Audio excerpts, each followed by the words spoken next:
Mä직trիha우스. Book 7, Sunset of the Sabertooth. Chapter 1.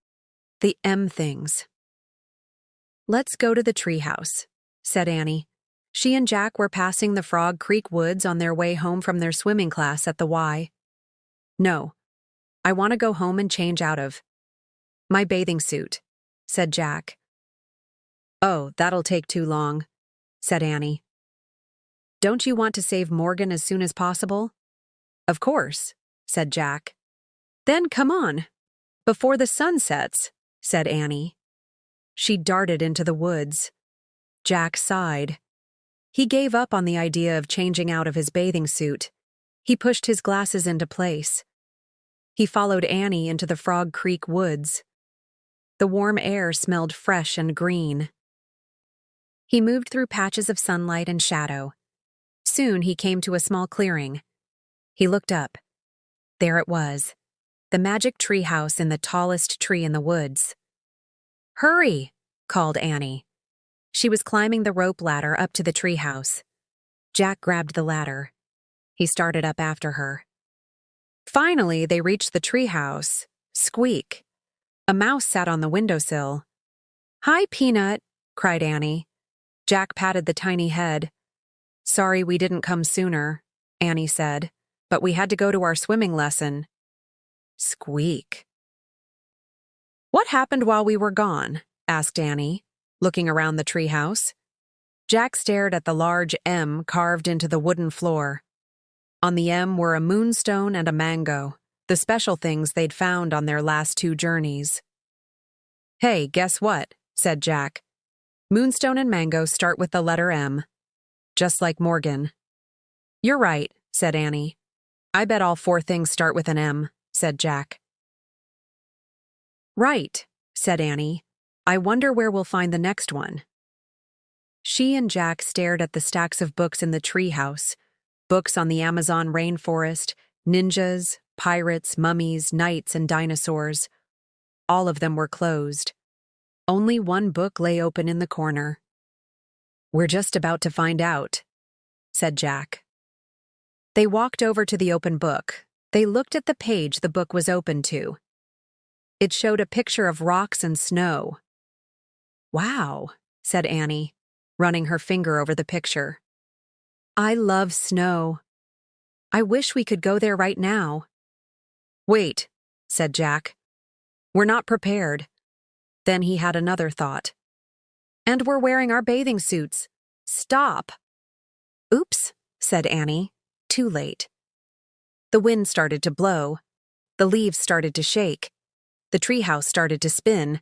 It spun faster and faster. Then everything was silent. It was as silent as the falling snow. Chapter 2. Bones. Jack, Annie, and Peanut looked outside. Snow was falling from a gray sky. The treehouse was in the tallest tree in a grove of tall, bare trees. The grove was on a wide, white plain. Beyond the plain were high, rocky cliffs. "I'm cold," said Annie. Her teeth chattered. She wrapped her towel tightly around her. Squeak. Peanut sounded cold, too. "Poor mouse," said Annie. "I'll put you into Jack's pack. You'll be warmer there." Annie slipped Peanut into the pocket of the backpack. "We have to go home," said Jack. "We need warmer clothes." "We can't go home," said Annie. "We can't find the Pennsylvania book. Not until our mission is complete. Remember? That's the way the Magi works." "Oh, right," said Jack. He looked around. There was no sign of the Pennsylvania book. That always took them home. Annie peered out the window again. "Where are we, anyway?" she asked. "I'll find out," said Jack. He picked up the open book and read the title on the cover, "Life in the Ice Age." "Ice Age?" said Annie. "No wonder we're cold." "We better find the 3rd M thing soon," said Jack, "before we freeze to death." "Look," whispered Annie. "People."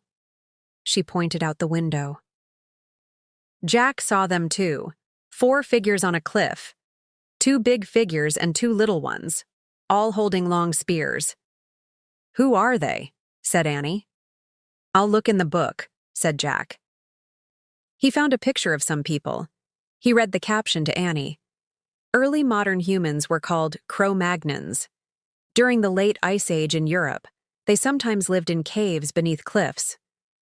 "Why are they carrying spears?" said Annie. Jack turned the page. He found another picture of the Cro-Magnons. He read aloud. The Cro-Magnon family often hunted together. They covered deep pits with branches. Then they drove reindeer and mammoths into the traps. Oh, trapping the animals. "That's sad," said Annie. "No, it's not," said Jack. "They couldn't live without hunting. They didn't have supermarkets. You know." They watched the family disappear over the other side of the cliff. "Come on, I'm freezing," said Jack. "Let's hurry and find the M thing while the Cro-Magnons are hunting." "But I want to meet them," said Annie. "Forget it," said Jack. "They don't have books that tell them about us. They'll think we're some enemy and hurl their spears." "Yikes," said Annie. Jack put his book away. Squeak. Peanut peeked out of the backpack. "Stay in there," said Annie. Jack pulled on his pack and started down the rope ladder. Annie followed. On the icy ground, they huddled together. The wind was biting. Jack put his towel over his head. Snow blew against his glasses. "Hey, Jack," said Annie. "Look at me." Annie had put on her swimming goggles. "Now I can see," she said. "Good thinking," said Jack. "Now cover your head with your towel. Most of your body heat is lost through your head." Annie wrapped her towel around her head. "We should find a cave or someplace warmer," said Jack. "I bet there are caves in those cliffs," said Annie. She and Jack started across the white plain. The snow wasn't deep yet, but the wind was blowing hard. "I told you." Annie pointed to an opening in the rocks, a cave. They ran to it. "Careful," said Jack. They stepped carefully into the shadowy cave. It was only slightly warmer inside, but at least the wind wasn't blowing. In the gray light, they stamped the snow off their sneakers. Annie took off her goggles. "It smells in here," said Jack. "Yeah, like a wet dog," said Annie. "Let me see what I can find out," said Jack. He pulled out the Ice Age book. "I'll look around," said Annie. "Maybe the M thing is here. Then we can go home and get warm." Jack stood by the entrance so he could read the book. "This cave is filled with sticks," Annie said. "What?" said Jack. He didn't look up from the book. "No, wait. I think they're bones," said Annie. "Bones?" echoed Jack. "Yeah, lots of them back here, all over the floor." Jack turned the pages of his book. He found a picture of a cave filled with bones. "I hear something," said Annie. Jack read the writing below the picture of the cave. It said, "The great cave bears of the Ice Age were over 8 feet tall.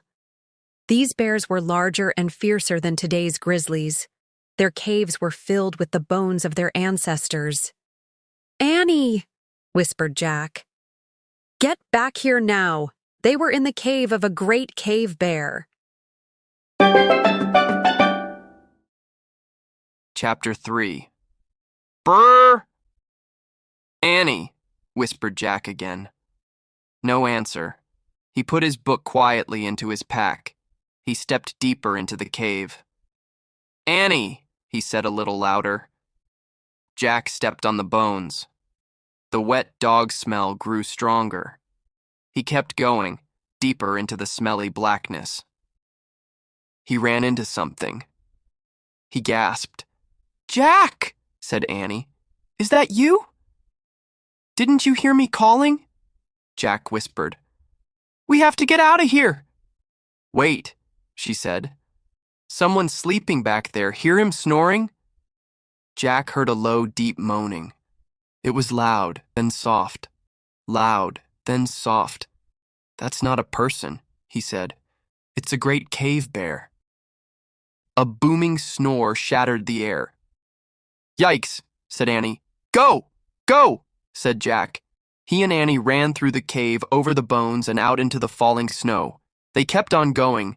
They ran between fallen rocks and under jagged cliffs. Finally, they stopped and turned around.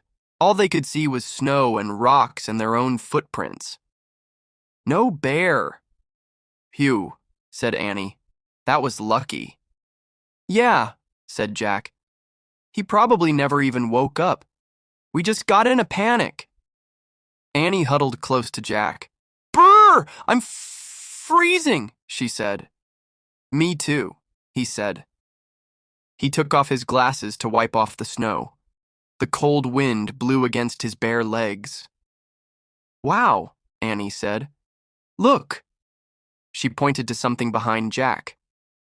What? Jack put his glasses back on and turned around. Under a cliff was a wide ledge. Under the ledge was another cave. Only this cave seemed to have a golden glow. This one looked cozy and safe and warm. Chapter 4. Cave Kids. Jack and Annie crept to the cave and peeked inside. A small flame danced from a bed of glowing coals. Near the fire were knives, axes, and hollowed-out stones. Animal skins were neatly stacked against the wall. People must live here, said Annie. Maybe it's the home of the Cro-Magnons we saw, said Jack, looking around. Let's go inside and get warm, said Annie. Jack and Annie moved quickly to the fire and warmed their hands. Their shadows danced on the stone walls. Jack pulled out his Ice Age book. He found a picture of a cave. He read, Cro-Magnons made many things from animals, plants, and stone. They made flute-like musical instruments from mammoth bones. They made ropes by braiding plant fibers. They made axes and knives from stone. Jack pulled out his notebook and pencil. He started a list. Cro-Magnons made bone flutes, plant ropes, stone axes, and knives. Ta-da, said Annie. Jack looked up. Annie was wearing a coat. It had a hood and long sleeves. It went all the way down to her sneakers. Where did you get that? Said Jack. From that pile of furry skins, said Annie, pointing. These must be their clothes. Maybe they're being mended. She picked up another coat and handed it to Jack. Try one. It's really warm, she said. Jack put his backpack and towel down on the hard dirt floor. He slipped on the coat. It did feel very warm and soft. We look like cave kids, said Annie. Squeak. Peanut peeked out of Jack's pack lying on the floor. You stay in there, said Annie. There's no teeny coat for you. Peanut vanished back into the pack. I wonder how they made these coats, said Jack. He turned the pages in the book until he found a picture of Cro-Magnon women sewing. He read, Cro-Magnons scraped reindeer skins with flint rocks to make them soft. They used bone needles to sew the skins together for clothing. Jack added to his list, reindeer skin clothes. I hope the cave people won't mind if we borrow their coats, said Jack. Maybe we should give them our towels, said Annie, to thank them. Good idea. And my goggles, too, said Annie. They left their gifts on top of the rest of the animal skins. Let's explore the cave before they come home, said Jack. It's too dark in the back, said Annie. We won't be able to see anything. I'll find out how Cro-Magnons saw in the dark, said Jack. He opened the Ice Age book. He found a picture of cave people holding odd-looking lamps. He read aloud to Annie. Cro-Magnons made stone lamps. They hollowed out a rock, filled it with animal fat, then burned a wick made from moss. There, said Annie. She pointed to 2 stones near the fire. In the hollow of each was gooey white stuff and a pile of moss. We have to be careful, said Jack. He picked up one stone. It was smaller than a soup bowl, but much heavier. Jack held the stone close to the fire and lit the piece of moss. He lit another lamp and gave it to Annie. carry it with 2 hands, he said. I know, she said. Jack tucked the book under his arm. He and Annie carried their stone lamps to the back of the cave. Hey, I wonder where this goes, said Annie. She held her lamp up to an opening in the wall. I'll check in the book, said Jack. He put down his lamp and flipped through the Ice Age book. I think it's a tunnel, she said. Be right back. Wait a second, said Jack. Too late. She had squeezed into the opening and was gone. Oh, brother, said Jack, sighing. He closed his book and peeked into the opening. Come back here, he said. No, you come here, said Annie. Her voice sounded far away. You won't believe this. Jack picked up his lamp and book. He ducked into a small tunnel. Wow, came Annie's voice. Jack could see her lamp flickering at the other end. Crouching down, he hurried toward her. At the end of the tunnel was a huge cavern with a high ceiling. Annie held her lamp close to the wall. Look, she said. Her voice echoed. Animals were painted on the wall in strokes of red and black and yellow. There were cave bears and lions, elk and reindeer, bison and woolly rhinos and mammoths. In the flickering light, the prehistoric beasts looked alive. Chapter 5. Snow Tracks. Wow, what is this place? Said Jack. Maybe it's an art gallery, said Annie. I don't think so, said Jack. It's too hard to get to. He read about the cave paintings. These Ice Age beasts were painted 25,000 years ago. Cro-Magnons painted pictures of animals they hunted. They may have believed the paintings would give them power over the animals. Wow, look at this, said Annie. She pointed at a painting farther down the wall. It showed a figure with human arms and legs, reindeer antlers, and an owl face. It seemed to be holding a flute. Jack looked at the book again. He found a picture of the figure and read, Cavesey men may have been led by a sorcerer, or master of the animals. He may have worn reindeer antlers so he could run like a reindeer, and an owl mask so he could see like an owl. What is it? Said Annie. The master of the animals, said Jack. He's a sorcerer. Oh, wow, breathed Annie. That's it. That's what? That's who we have to find. Why? Maybe he's a friend of Morgan's, said Annie. Jack nodded slowly.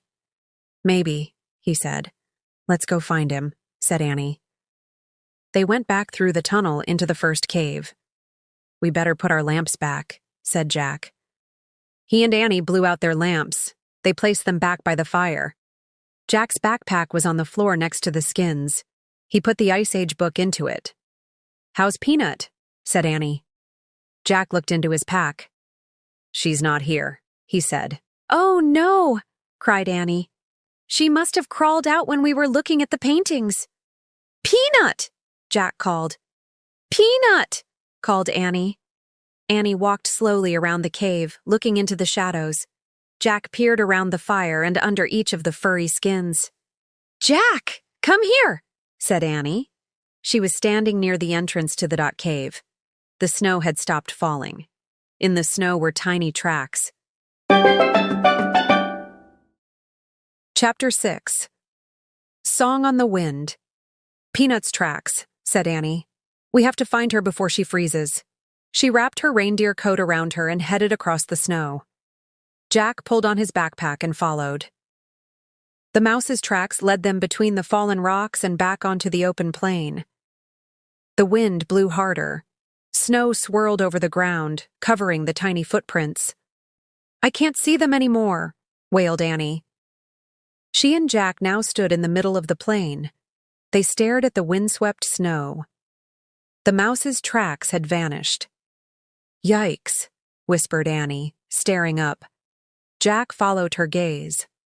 On one of the cliffs was a tiger. A giant tiger with 2 long, sharp fangs. A saber-tooth, said Jack. I hope he doesn't see us, whispered Annie. Me too, Jack whispered back. We'd better head back to the treehouse. Jack and Annie stepped very softly across the snow. Then Jack glanced back at the cliff. The saber-tooth was gone. Oh man, he said. Where is he? Run to the trees, said Annie. He and Annie started running. They ran over the snowy plain, heading toward the tall, bare trees in the distance. Suddenly Jack heard a crack. The ground caved in. Jack went with it. Annie fell beside him. They crashed down onto a heap of branches, snow, and earth. They struggled to stand. Jack pushed his glasses into place. You all right? He asked Annie. Yes, she said. They both looked up. They were in a deep hole. All Jack could see were gray clouds moving overhead. This is a trap, Jack said. The Cro-Magnons must have put branches over this hole. Then the snow hid the branches, so we didn't see them. There's no way out, said Annie. She was right. They were helpless. The pit was too deep to climb out of. I feel like a trapped animal, Annie said. Me too, said Jack. He heard a yowl in the distance. The saber-tooth, whispered Annie. Jack pulled out the Ice Age book. He found a picture of the saber-tooth. He read, The saber-tooth was the fiercest beast of the Ice Age. It attacked humans as well as woolly mammoths and other large animals. Oh, brother, said Jack. Listen. Annie grabbed him. What? Jack jumped. I hear music. Jack listened, but all he heard was the wind. You hear it? Said Annie. No, said Jack. Listen carefully. He closed his eyes. He listened very carefully. He heard the wind, but this time he heard another sound too, strange, haunting music. Ah! Cried Annie. Jack opened his eyes. Staring down at them was a figure wearing reindeer antlers and an owl mask. The sorcerer, whispered Jack. Squeak. Peanut peered down at them too. Chapter 7. The Sorcerer's Gift. The sorcerer didn't speak. He stared through the eye holes of the owl mask. Help us, please, said Annie. The sorcerer threw a rope into the pit. Jack grabbed it. He wants to pull us up, said Annie. Jack looked up. The sorcerer was gone. Where did he go? Jack said. Tug on the rope, said Annie. Jack tugged. The rope tightened. It began rising. I'll go first, said Annie cheerfully. Annie, this isn't a game, warned Jack. Don't worry, I'll be careful. Jack gave her the rope. Okay, but hold on tight, he said. Annie held the rope with both hands. She pushed her feet against the side of the pit. She rose into the air with the rope. She kept pressing against the side of the pit until she reached the top. Jack saw the sorcerer reappear and help Annie up. Then they moved out of sight. Jack was puzzled. The sorcerer had used both hands to help Annie. So who held the other end of the rope? Wow! Came Annie's voice. What's going on? Jack wondered. The sorcerer came back and threw the rope down again. Jack grabbed it. And the rope started to rise. Jack held on tight. He started up. His hands burned. His arms felt as if they were being pulled out of their sockets. But he kept his hold on the rope and his feet against the side of the pit. At the top, the sorcerer pulled Jack onto the snowy ground. Thanks, said Jack, standing. The sorcerer was tall. He wore a long fur robe. Jack could see only his eyes through the owl mask. Hey, Annie called. Jack turned. Annie was sitting on a woolly mammoth. Squeak. Peanut was sitting on the moth's head. The mammoth looked like a giant elephant with shaggy reddish hair and long curved tusks. The other end of the rope was around the mammoth's huge neck. Lulu pulled us up, said Annie. Lulu, said Jack. Don't you think she looks like a Lulu? Said Annie. Oh, brother, said Jack. He walked up to Dot, the mammoth. Hey, mammoth starts with M, said Annie. Maybe Lulu's the special thing. I don't think so, said Jack. The great creature knelt down, just like a circus elephant. "Whoa!" said Annie.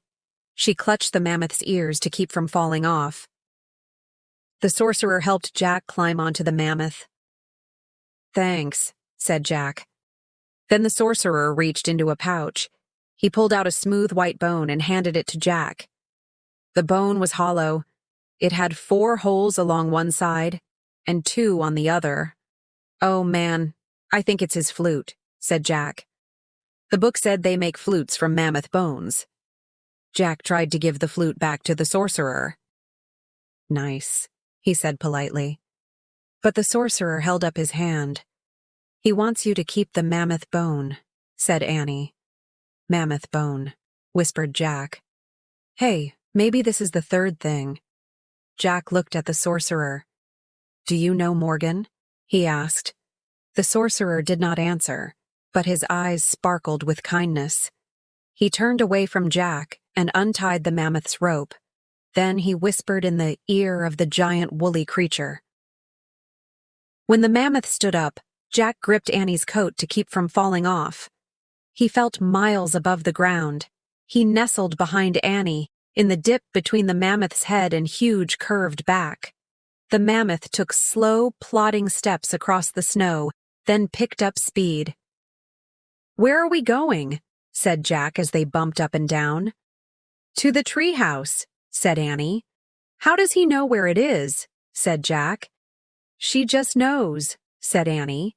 Jack looked back. The sorcerer was standing in the snow, watching them. But at that moment, the clouds parted, and the sun came out. Jack was blinded by sunlight on the snow. He squinted to see, but the sorcerer had vanished. Chapter 8. The Great Parade. The huge mammoth walked across the open plain. "Look," said Annie. She pointed to a herd of elk in the distance. They had great, wide antlers. "There," said Jack as a herd of reindeer came into view. They pranced gracefully across the snow. Then a woolly rhino joined them on the open plain.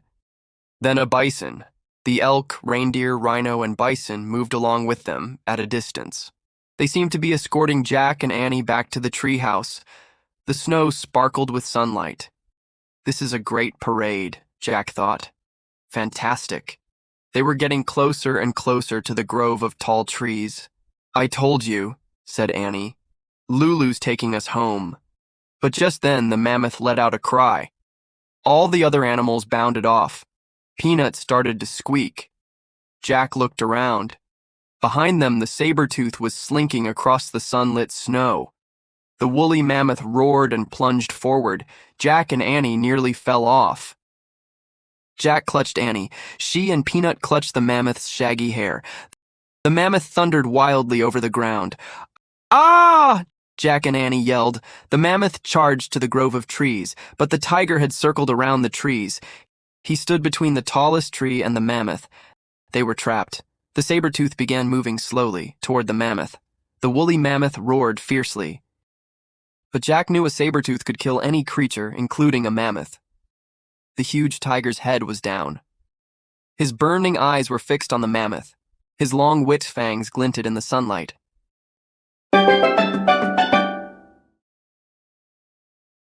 Chapter 9. Master of the Animals. The saber-tooth crept forward. Jack stared in horror. "Play the flute," whispered Annie. "Is she nuts?" Jack thought. "Try," said Annie. Jack held the mammoth bone flute to his lips. He blew. The flute made a strange sound. The tiger froze. He glared at Jack. Jack's hands shook. The tiger growled. He took another step. The mammoth roared and stomped the ground. "Play it," said Annie. "Keep playing." Jack blew again. The saber-tooth froze again. Jack kept blowing until he ran out of breath. The tiger snarled. "He's still here," whispered Annie. "Keep it up." Jack closed his eyes. He took a deep breath. Then he blew as hard and as long as he could. He covered and uncovered the holes on the bone. The music sounded strange, as if it were coming from another world. "He's leaving," Annie whispered. Jack raised his eyes. The saber-tooth was slinking off toward the cliffs. We did it, said Annie. Jack lowered the flute. He felt very tired. The mammoth waved her trunk happily. To the treehouse, Lulu, said Annie. The woolly mammoth snorted. Then she lumbered over to the tallest tree. From the back of the mammoth, Jack grabbed the rope ladder. He held it for Annie. She stroked the mammoth's giant ear. Bye, Lulu. Thank you, she said. Annie grabbed the rope ladder. Then she started up. Peanut climbed up too. After they disappeared into the treehouse, Jack climbed onto the ladder. He looked back at the woolly mammoth. Bye, girl, he said. Go home now, and watch out for the saber-tooth. The mammoth walked away into the sunset. When Jack couldn't see her anymore, he started up the rope ladder. He pulled himself into the treehouse. Ta-da! said Annie. She handed the Pennsylvania book to Jack. Jack smiled.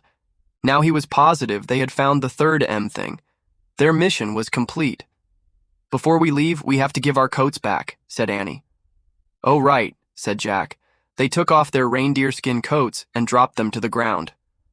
Brrr, said Annie. I hope the Cro-Magnon people find them. Jack stared out the window. He wanted to take one last look at the prehistoric world. The sun was setting behind the hills. 4 people were crossing the snowy plain. It was the Cro-Magnon family. Hey! shouted Annie. Shh, said Jack. The Cro-Magnons stopped and peered in Annie and Jack's direction. We left our reindeer skins! Down there! Annie pointed to the ground. The tallest person stepped forward and raised a spear. Time to go, said Jack. He grabbed the Pennsylvania book. He found the picture of Frog Creek and pointed at it. I wish we could go home, he said. Goodbye, good luck, Annie called, waving out the window. The wind started to blow, and the treehouse started to spin. It spun faster and faster. Then everything was still, absolutely still.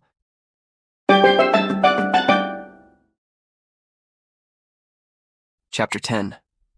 This age. Birds sang. The air was soft and warm. I hope they find their coats, said Annie. Me too, said Jack. He pushed his glasses into place. Squeak. Hey, you, how did you find the sorcerer? Annie asked Peanut. Squeak. It's a secret, huh? Said Annie. She turned to Jack. Where's the flute? He held up the mammoth bone. Then he placed it on the M carved into the floor, next to the mango from the rainforest, next to the moonstone from the time of ninjas. Moonstone, mango, mammoth bone, Annie said. We need just one more M thing. Then Morgan will be free from her spell. Tomorrow, said Jack. Annie patted Peanut on the head. Bye, you, she said. She started down the rope ladder. Jack gathered his things. He paused and glanced at the mouse. She stared at him with big brown eyes. Thanks again for helping us, he said. Then he climbed down the rope ladder and jumped onto the ground. Jack and Annie ran through the Frog Creek woods onto their street. Their neighborhood looked rosy in the sunset. It's great to be back in this age, Jack thought. Warm and safe and almost home. I'm glad we don't have to go hunting for dinner, he said. Yeah, Mom and Dad already did that, said Annie, at the supermarket. I hope they trapped some spaghetti and meatballs, said Jack. I hope they trapped a pizza, said Annie. Hurry, I'm starving, said Jack. They ran up their sidewalk and through their front door. We're home, shouted Annie. What's for dinner? Shouted Jack.